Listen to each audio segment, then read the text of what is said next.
Hello, everyone. My name is Charles Dean, and today I will be breaking down a situation from a manager standpoint here at our company about a time when a longtime employee of mine and someone who I think of as a close friend, George.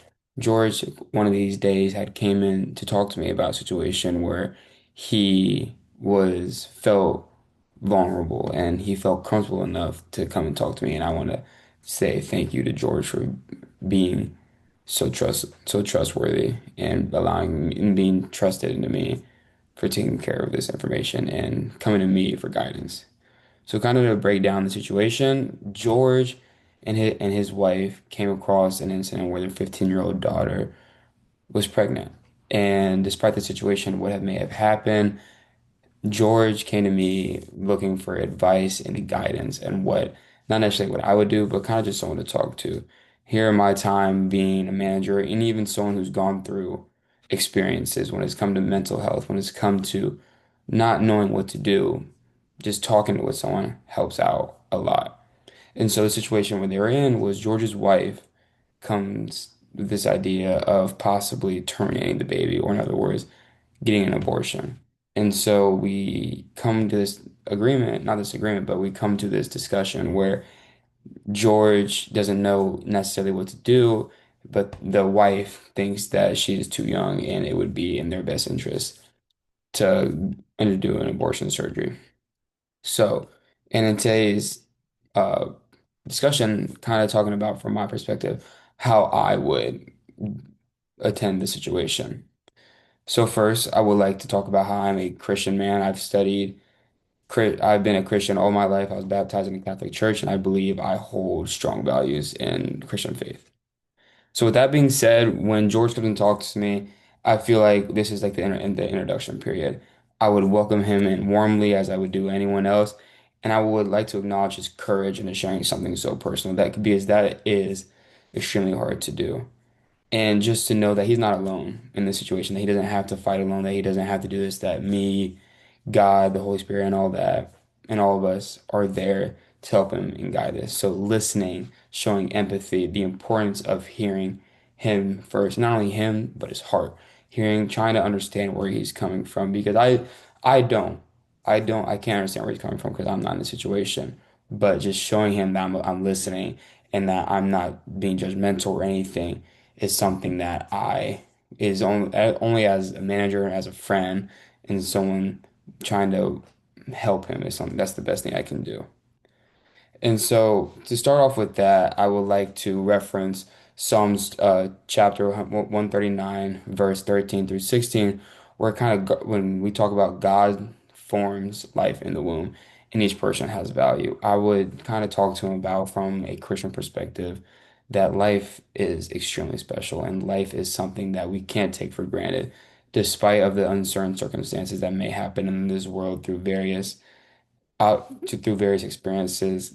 God has made us in his own image, and we are not in the position to play God. We can't necessarily come about and be like, oh, we should take a life, or we should judge someone's journey, also that they've been through, because we do not have the right to judge. We are sinners, and we are no better than our peer.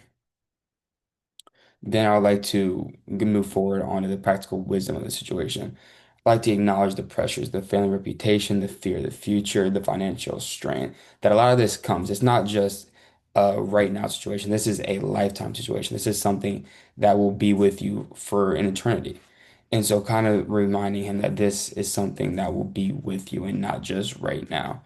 And then I would like to move forward with reminding him about James chapter 1, verse 5, where God gives wisdom generously to those who ask.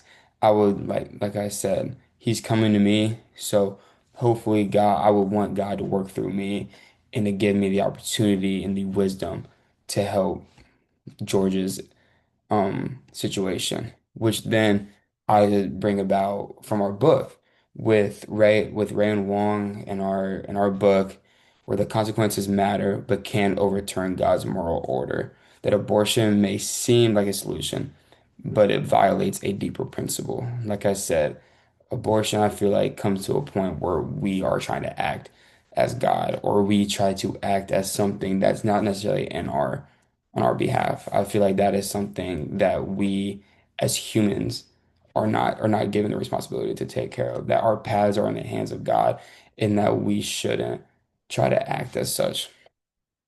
Then I'll look to guidance for George's role as a father. Encourage him to embody virtue ethics like patience, courage, and love. I would then like to talk about highlighting his opportunity to support Kate with grace instead of shame.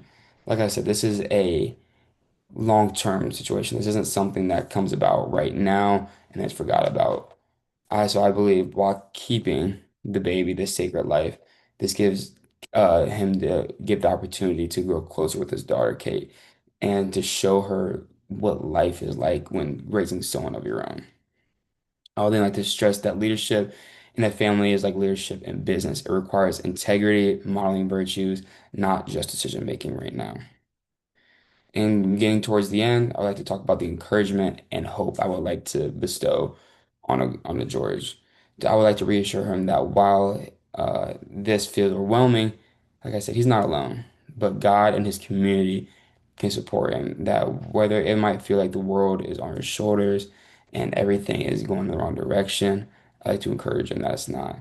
I like to encourage open dialogue with Charlotte in the balance of truth and compassion that his wife, that I hope can take an account of this idea of balance, truth, and compassion, and hopefully being able to support this baby that come along.